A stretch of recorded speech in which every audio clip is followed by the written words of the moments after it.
ಈ ಕೊರೋನಾ ಕುರುಕ್ಷೇತ್ರದ ಯುದ್ಧ ಮುಂದುವರಿಯುತ್ತೆ ಅಂದ್ರೆ 4ನೇ ಬಾರಿಗೆ 4.0 ಹೊಸ ಸಂಕಲ್ಪದೊಂದಿಗೆ ನಾನು ವಿಶೇಷ ಆರ್ಥಿಕ ಪ್ಯಾಕೇಜ್ ಅನ್ನ ಘೋಷಣೆ ಮಾಡ್ತೀನಿ ಅಂದವರು ನರೇಂದ್ರ ಮೋದಿ ಅವರು. ಎಷ್ಟು?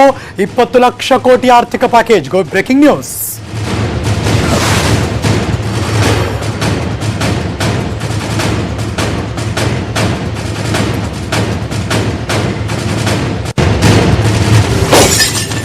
ಹೊಸ ಆರ್ಥಿಕ ಪ್ಯಾಕೇಜ್ ಅನ್ನ ಘೋಷಣೆ ಮಾಡ್ತಾರೆ ಪ್ರಧಾನಿ ಮೋದಿ.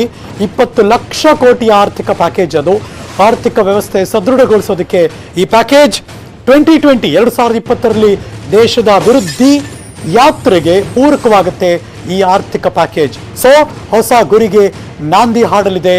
ಲ್ಯಾಂಡ್, ಲೇಬರ್, ಲಿಕ್ವಿಡಿಟಿ ಮೇಲೆ ಒತ್ತು ನೀಡಲಾಗಿದೆ. ಸ್ವಾವಲಂಬಿ ಭಾರತಕ್ಕೆ ಪೂರಕವಾಗುತ್ತೆ ಈ ಆರ್ಥಿಕ ಪ್ಯಾಕೇಜ್. ಮಾನ್ಯ ಕೇಂದ್ರ ಸಚಿವರಾದಂತಹ ಶ್ರೀ ಡಿ.ವಿ. ಸದಾನಂದ ಗೌಡರು ನಮ್ಮ ಜೊತೆ ದೂರವಾಣಿ ಸಂಪರ್ಕದಲ್ಲಿದ್ದಾರೆ. ಸರ್ ನಮಸ್ಕಾರ. ಸರ್ ನಮಸ್ಕಾರ. ಹೇಗಿದ್ದೀರಿ? ಪರವಾಗಿಲ್ಲ, ಡೆಲ್ಲಿಯಲ್ಲೇ ಇದ್ದೀನಿ ಸರ್, ನಿಮ್ಮೆಲ್ಲ ಕೆಲಸ ಮಾಡಿಕೊಂಡು. ದೇಶದ ಜನರು ಹೇಗಿದ್ದಾರೆ ಅಂತ ಇವತ್ತು ನರೇಂದ್ರ ಮೋದಿ ಅವರು ಪ್ರಾರಂಭದಲ್ಲಿ ಒಂದಷ್ಟು ಮಾತುಗಳನ್ನು ಹೇಳ್ತಾ ತದನಂತರ ಪ್ಯಾಕೇಜ್ಗಳಿಗೆ ಬರ್ತಾರೆ. ಸರ್ ಹೇಗನಿಸ್ತು ನಿಮಗೆ?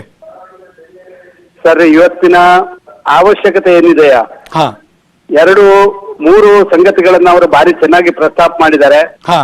ಒಂದು, ಸದ್ಯಕ್ಕೆ ಕೊರೋನಾ ಹೋಗುವಂತ ಲಕ್ಷಣ ಇಲ್ಲಿ ಅಲ್ಲ, ಜಗತ್ತಿನಲ್ಲೇ ಇಲ್ಲ. ಆದ ಕಾರಣ ಅದನ್ನೊಂದು ಸವಾಲಾಗಿ ಸ್ವೀಕಾರ ಮಾಡಿ ನಾವು ಅದರ ಜೊತೆಯಾಗಿ ನಮ್ಮ ಅಭಿವೃದ್ಧಿ, ನಮ್ಮ ಜೀವನ, ನಮ್ಮ ಜೀವ ಎಲ್ಲವನ್ನ ಉಳಿಸ್ಕೊಳ್ಬೇಕು ಅಂತ ಹೇಳುವಂತ ದೊಡ್ಡ ಸಂಗತಿಯನ್ನು ಅವರು ಎಲ್ರಿಗೂ ಒಂದು ಆತ್ಮಸ್ಥೈರ್ಯ ತುಂಬುವಂತ ಮಾತನ್ನು ಹೇಳಿದ್ದಾರೆ. ಸೊ ಪ್ರಾಕ್ಟಿಕಾಲಿಟಿನ ಮುಂದಿಟ್ಟಿದ್ದಾರೆ.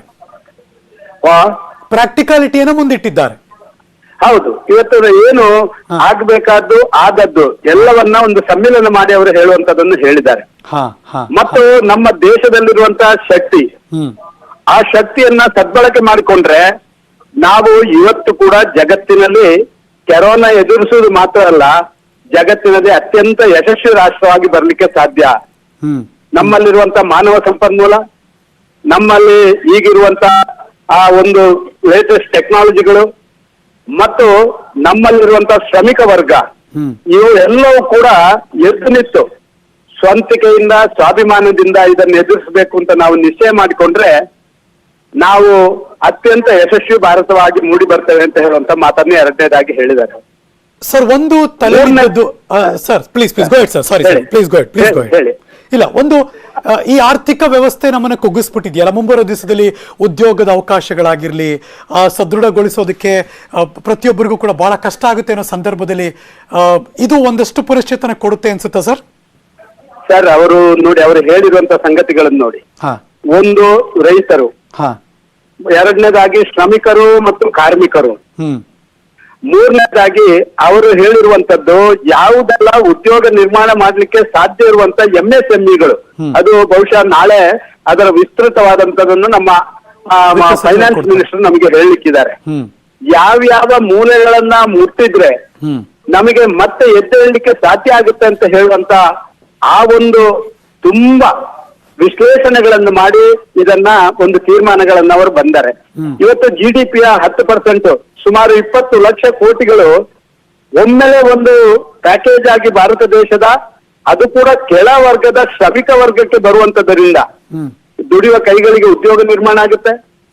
ಆರ್ಥಿಕ ಸ್ವಾವಲಂಬನೆ ಮಾಡಬೇಕಾದಂತ ಕೆಳಗಿನ ಹಂತದ ಎಲ್ಲರಿಗೂ ಅದರಿಂದ ಒಂದು ಸ್ವಾಭಿಮಾನದ ಬದುಕು ಸಿಗುತ್ತೆ. ಆರ್ಥಿಕ ಸಂಕಷ್ಟದಲ್ಲಿರುವವರನ್ನ ಮೇಲೆ ತರಲಿಕ್ಕೆ ಸಾಧ್ಯ ಆಗುತ್ತೆ. ಈ ಎಲ್ಲ ವಿಚಾರಗಳನ್ನು ಇಟ್ಕೊಂಡು ಇವರು ದೊಡ್ಡ ಮೊತ್ತದ 20 ಲಕ್ಷ ಕೋಟಿಯ ಆ ಒಂದು ಘೋಷಣೆಯನ್ನ ಮಾಡಿದ್ದಾರೆ. ಹಾ ಸರ್, ನನಗೀಗ ಒಂದು ಬಹಳ ಕುತೂಹಲದ ಪ್ರಶ್ನೆ.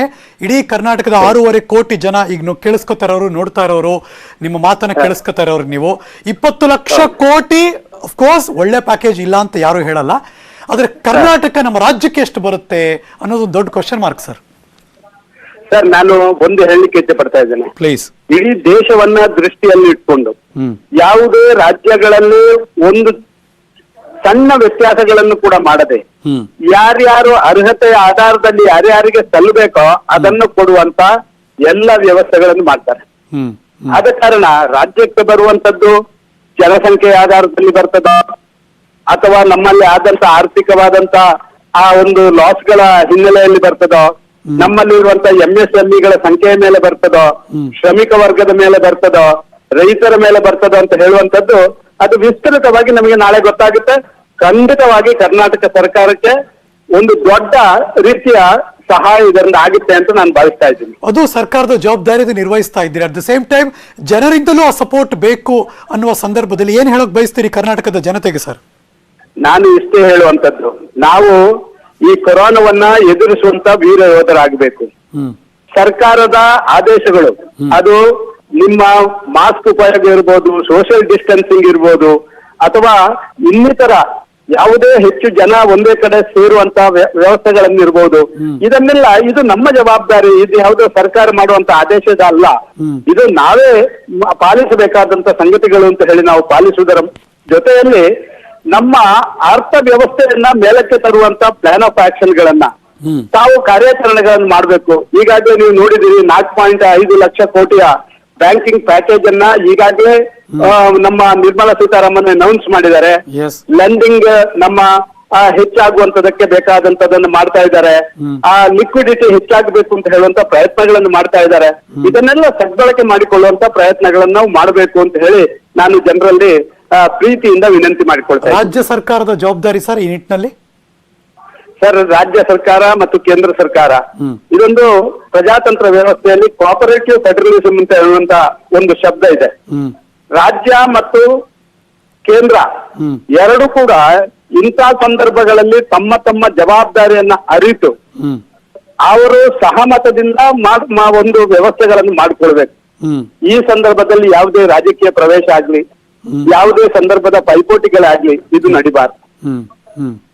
ಆ ನಿಜವಾದಂತ ಗ್ರೌಂಡ್ ರಿಯಾಲಿಟಿಯ ಮೇಲೆ ಆ ಒಂದು ಸತ್ಯ ಸಂಗತಿಗಳ ಆಧಾರದಲ್ಲಿ ವಿಸ್ತೃತವಾಗಿ ನಮ್ಮಿಬ್ಬರ ಜವಾಬ್ದಾರಿಗಳನ್ನು ನಿರ್ವಹಿಸುವಂತ ಒಂದು ವೇದಿಕೆಯನ್ನ ರಾಜ್ಯ ಸರ್ಕಾರನು ನಿರ್ಮಾಣ ಮಾಡಬೇಕು, ಕೇಂದ್ರ ಸರ್ಕಾರನು ನಿರ್ಮಾಣ ಮಾಡಬೇಕು. ಹಾಗಿದ್ರೆ ಮಾತ್ರ ಇಂಥ ಹೋರಾಟಗಳಲ್ಲಿ ನಾವು ಯಶಸ್ವಿ ಆಗ್ತೀವಿ. ಕೊನೆಯದಾಗಿ ನಿಮ್ಮ ಈ ಪ್ರಶ್ನೆ ಸರ್, ಜನಪ್ರತಿನಿಧಿಗಳ ಜವಾಬ್ದಾರಿ ಸರ್ ಈ ಸಂದರ್ಭದಲ್ಲಿ? ಸರ್, ಇದು ಹೆಚ್ಚಾಗಿದೆ. ಜನಪ್ರತಿನಿಧಿಗಳ ಖಂಡಿತವಾಗಿ ಸರ್ ಪ್ಲೀಸ್. ಖಂಡಿತವಾಗಿ ಜನಪ್ರತಿನಿಧಿಗಳ ಜವಾಬ್ದಾರಿ ಹೆಚ್ಚಾಗಿದೆ. ನಾವು ಯಾವುದೋ ಒಂದು ಕೆಲಸ ನಮಗೆ ಯಾರಿಗೂ ಸಿಕ್ಕದಂತ ದೇವರು ಕೊಟ್ಟಂತ ಒಂದು ವರ ಇದು. ಸಾಮಾಜಿಕ ವ್ಯವಸ್ಥೆಯಲ್ಲಿ ಆದಂತ ಅತ್ಯಂತ ದೊಡ್ಡ ದುರಂತವನ್ನ ಎದುರಿಸುವಂತದ್ರಲ್ಲಿ ಮುಂಚೂಣಿಯಲ್ಲಿರುವಂತ ಒಂದು ಜನಪ್ರತಿನಿಧಿಗಳಾಗಿ ನಾವು ಅತ್ಯಂತ ಪ್ರಾಮಾಣಿಕತನದಿಂದ ಕೆಲಸ ಮಾಡಬೇಕು. ಎಲ್ಲೆಲ್ಲಿ ಏನೇನು ಆಗ್ಬೇಕು ಅಂತ ಹೇಳೋದ್ರ ಬಗ್ಗೆ ಒತ್ತು ಕೊಡುವುದೇ ಹೊರತು ಪ್ರಚಾರಕ್ಕೆ ಹೆಚ್ಚು ಒತ್ತು ಕೊಡುವಂತ ಅವಶ್ಯಕತೆಗಳಿಲ್ಲ. ಪ್ರಚಾರ ತನ್ನಿಂತಾನಾಗಿಯೇ ಬರುತ್ತೆ. ನಾವು ಮಾಡುವಂತ ಕೆಲಸಗಳು ಮಾತಾಡುವುದೇ ಜಾಸ್ತಿ ಆಗ್ಬಾರ್ದು. ಅಷ್ಟಾದ್ರೆ ಎಲ್ಲವೂ ಯಶಸ್ವಿ ಆಗ್ತದೆ ಅಂತ ನಾನು ಭಾವಿಸ್ತಾ ಇದ್ದೇನೆ. ವೆಲ್ ಸೆಡ್ ಸರ್, ಚೆನ್ನಾಗಿ ಹೇಳಿದ್ರಿ. Thank you so much sir. News 18 ಜೊತೆ ಮಾತಾಡಿದಕ್ಕೆ. ಮಾನ್ಯ ಡಿ ವಿ ಸದಾನಂದ ಗೌಡರು, ಕೇಂದ್ರ ಸಚಿವರು. 20 लाख करोड़ रुपए का है, 20 लाख करोड़ रुपए का है ये पैकेज। भारत की जीडीपी का करीब करीब 10% है। इन सबके जरिए देश के विभिन्न वर्गों को आर्थिक व्यवस्था की कड़ियों को 20 लाख करोड़ रुपए का संबल मिलेगा, सपोर्ट मिलेगा। 20 लाख करोड़ रुपए का एक पैकेज 2020 में देश की विकास यात्रा को 20 लाख 2020 में आत्मनिर्भर भारत अभियान को एक नई गति देगा। आत्मनिर्भर भारत के संकल्प को सिद्ध करने के लिए इस पैकेज में लैंड, लेबर, लिक्विडिटी और लॉज सभी पर बल दिया गया है। ये आर्थिक पैकेज हमारे कुटीर उद्योग, गृह उद्योग, हमारे लघु मंझोले उद्योग, हमारे एमएसएमई के लिए हैं, जो करोड़ों लोगों की आजीविका का साधन है, जो आत्मनिर्भर भारत के हमारे संकल्प का मजबूत आधार है। ये आर्थिक पैकेज देश के उस श्रमिक के लिए हैं, देश के उस किसान के लिए हैं जो हर स्थिति, हर मौसम में देशवासियों के लिए दिन रात परिश्रम कर रहा है। ಇದೀಗ ಬರ್ತಿರುವಂತಹ ಬ್ರೇಕಿಂಗ್ ನ್ಯೂಸ್. ಮೇ 18ಕ್ಕೂ ಮೊದಲು ಲಾಕ್ಡೌನ್ 4 ಅಂದ್ರೆ 4.0 ನಿಯಮ ನಿಮಗೆ ಗೊತ್ತಾಗುತ್ತೆ, ತಿಳಿಸ್ತೀವಿ. ನಾವು ಕೊರೋನಾ ವಿರುದ್ಧ ಹೋರಾಡ್ತಿದ್ದೀವಿ, ಮುನ್ನಡೆತಿದ್ದೀವಿ. ಸರ್ವಂ ಆತ್ಮವಶಂ ಸುಖಂ, ನಮ್ಮ ವಶದಲ್ಲಿರೋದೇ ನಮ್ಮ ಸುಖ ಅನ್ನೋದು ನರೇಂದ್ರ ಮೋದಿಯವರ ಮಾತಲ್ಲಾಗಿತ್ತು.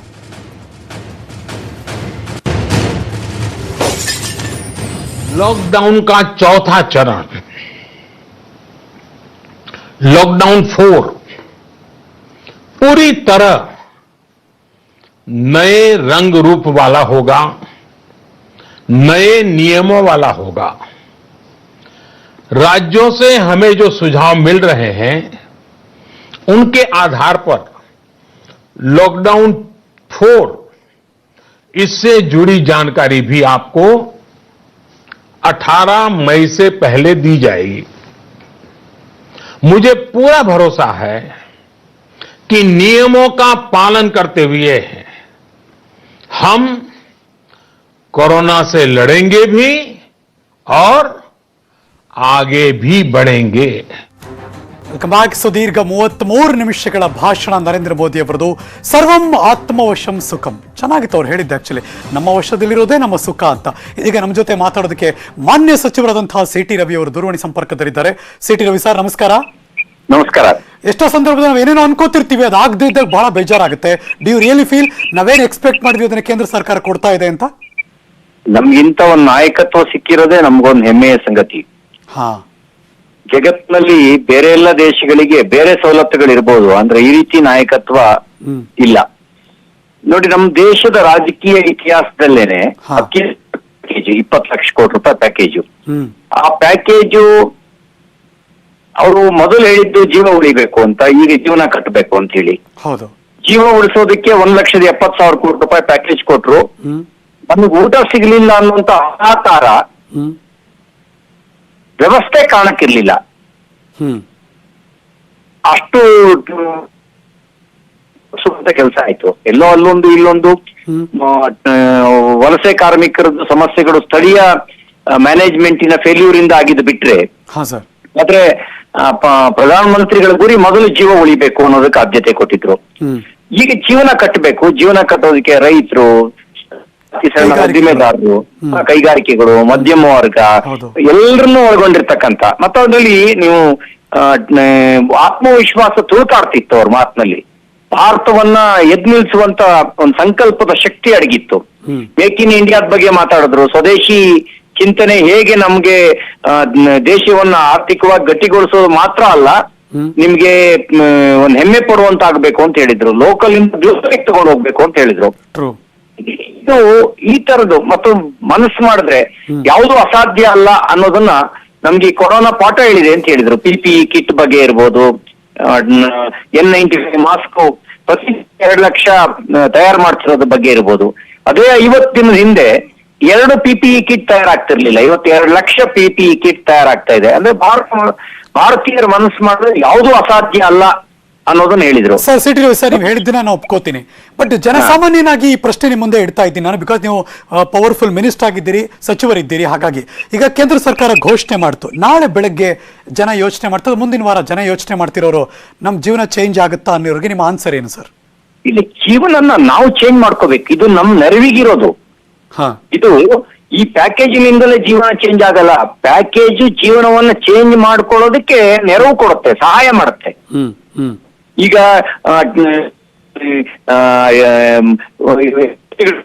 ಇನ್ಫ್ರಾಸ್ಟ್ರಕ್ಚರ್ ಡೆವಲಪ್ ಆಗ್ಬೋದು. ಅವ್ರು ಹೇಳಿದ್ರು ಆರ್ಥಿಕತೆ, ಮೂಲಸೌಕರ್ಯ, ತಾಂತ್ರಿಕತೆ, ಡೆಮೋಗ್ರಫಿ, ಡಿಮಾಂಡ್, ಇವೆಲ್ಲವನ್ನು ಇಟ್ಕೊಂಡು ಯೋಚನೆ ಮಾಡಿದೀವಿ ಅಂತಕ್ಕಂಥದ್ನ ನಮ್ಮ ಮಾತಿನಲ್ಲಿ ಹಿಂಟ್ ಕೊಟ್ಟರು.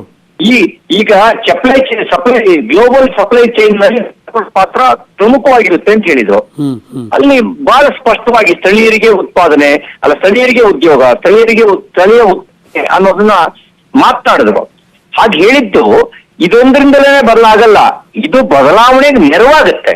ಹಾ ಹಾ ಹಾ ನಿಮ್ಗೆ ಇದರಿಂದ Yes. ಬದಲಾವಣೆ ಆಗುತ್ತೆ ಅಂತ ಹೇಳಿ ಕೂತು ತಿಂದ್ರೆ ಕುಡಿಕೆ ಒಂದು ಸಾಲದು ಅಂತ ಒಂದು ಗಾದೆ ಮಾತಿದೆ. Agreed agreed. ಇದು ನೆರವು ತಂದ್ಕೊಡುತ್ತೆ, ಇದರಿಂದಲೇನೆ ಬದಲಾವಣೆ ಆಗುತ್ತೆ ಅನ್ನುವಂತ ಮಾಂತ್ರಿಕ ಶಕ್ತಿ ಭಗವಂತನ ಕೈಲೂ ಇಲ್ಲ. Rightly said. ನಾಳೆ ಕೂಡ ಕಾದ್ ನೋಡ್ತೀವಿ sir. Thank you so much news 18 Kannada ಜೊತೆ ಮಾತಾಡಿದಕ್ಕೆ. ಮಾನ್ಯ ಪ್ರವಾಸೋದ್ಯಮ ಸಚಿವರು ಶ್ರೀ CT ರವಿ ಅವರು ನಮ್ಮ ಜೊತೆ ನೇರ ಸಂಪರ್ಕದಲ್ಲಿ ಶ್ರೀ KC ರಘು ಅವರಿದ್ದಾರೆ. ಸರ್, ಎಲ್ಲರ ಮಾತುಗಳನ್ನು ಕೂಡ ಕೇಳಿಸ್ಕೊತಿದ್ದೀರಿ. ಅಫ್ಕೋರ್ಸ್ ನೀವು ಆಗ್ಲೇ ಹೇಳಿದಾಗೆ ಒಂದು ಬೃಹತ್ ಆದಂತಹ ಪ್ಯಾಕೇಜ್ ಇದು. ನಮ್ಮ ಕರ್ನಾಟಕದ ಪಾಲೆಷ್ಟು, ನಾವು ಎಷ್ಟು ಬೆನಿಫಿಟ್ ಆಗ್ತೀವಿ ಅನ್ನೋದು ಆ ವರ್ಗದ ಎಲ್ಲ ಜನ ಯೋಚನೆ ಮಾಡ್ತಿರ್ತಾರೆ ಇವಾಗ. ಹಾಗಾಗಿ ಅದು ಎಷ್ಟು ಮಟ್ಟಕ್ಕೆ ತಲುಪುತ್ತೆ ಮತ್ತು ಅನುಷ್ಠಾನಗೊಳ್ಳುತ್ತೆ ಅನ್ನೋದಷ್ಟೇ ಈಗಿರುವಂತ ಕ್ವಶನ್ ಈಗ.